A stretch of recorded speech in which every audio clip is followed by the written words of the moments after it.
বুদ্ধিমত্তা হৈছে মানৱ সমাজৰ বাবে এক আশীৰ্বাদ। মাননীয় অধ্যক্ষ মহোদয়, কৃত্ৰিম বুদ্ধিমত্তা, যাক ইংৰাজীত আমি AI অথবা আৰ্টিফিচিয়েল ইণ্টেলিজেন্স বুলি কওঁ, ই হৈছে যন্ত্ৰৰ দ্বাৰা প্ৰদৰ্শিত বুদ্ধিমত্তা। মাননীয় অধ্যক্ষ মহোদয়, সমগ্ৰ বিশ্ববাসীৰ বাবে একবিংশ শতিকাৰ আটাইতকৈ ডাঙৰ আশীৰ্বাদটোৱে হৈছে AI। পৃথিৱীৰ আটাইতকৈ ডাঙৰ শত্ৰু ৰোগক পৰাস্ত কৰিছে AI।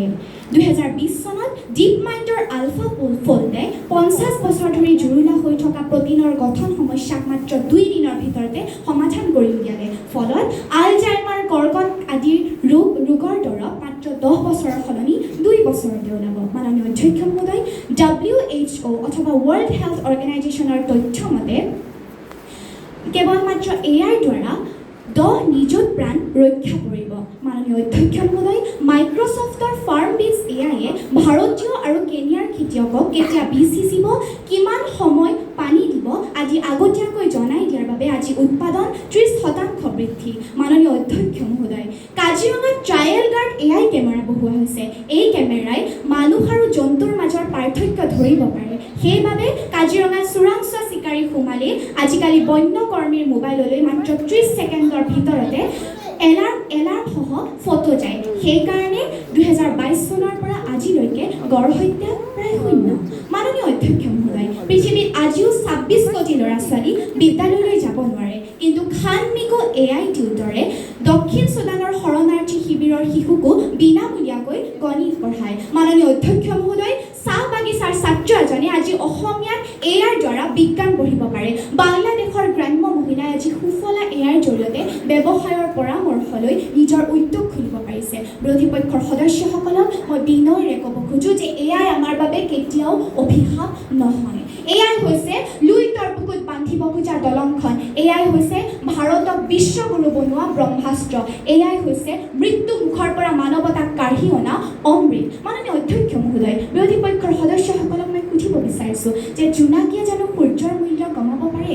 কেতিয়াও নোৱাৰে, বৰঞ্চ ই আমাক অন্ধকাৰৰ পৰা মুক্ত কৰি পোহৰ বিলায়। সেয়ে চাগে ডক্টৰ APJ আব্দুল কালামে কৈছিল যে সূৰ্যৰ দৰে পোহৰ বিলাবলৈ হ'লে সূৰ্যৰ দৰে পৰিবও লাগিব।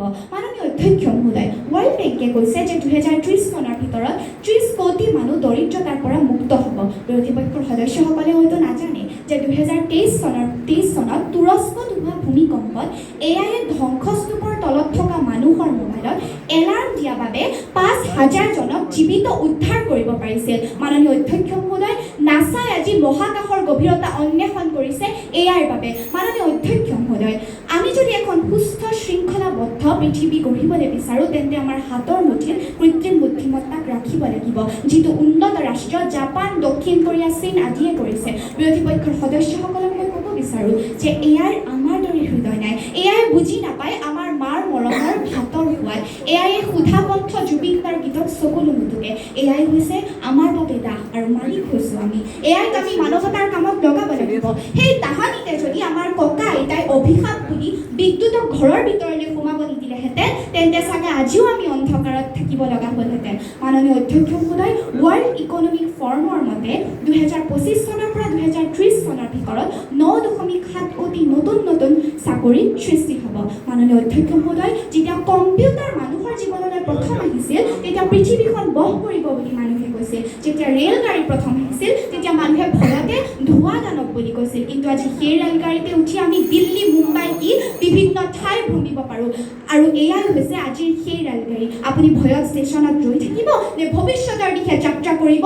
সিদ্ধান্ত আপোনাৰ, সিদ্ধান্ত আমাৰ, সিদ্ধান্ত বিৰোধী পক্ষৰ অধ্যক্ষ মহোদয়। মাননীয় অধ্যক্ষ মহোদয়, মই ৰাতিপুৱা খিৰিকীখন মেলি সদায় সেউজ অৰণ্যৰে আবৃত নীল আকাশখন দেখা পাওঁ, নলা নৰ্দমা দেখা নাপাওঁ। বিৰোধী পক্ষৰ সদস্যসকলে হয়তো নলা নৰ্দমা দেখা পায়। সেইকাৰণে আজি বিপক্ষে আশ্ৰয় লৈ তেওঁলোকে AIক অভিশাপ বুলি অভিহিত কৰিছে।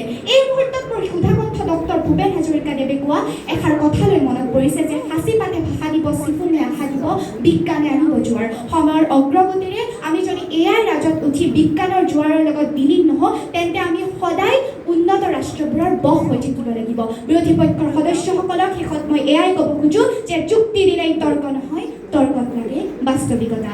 ধন্যবাদ।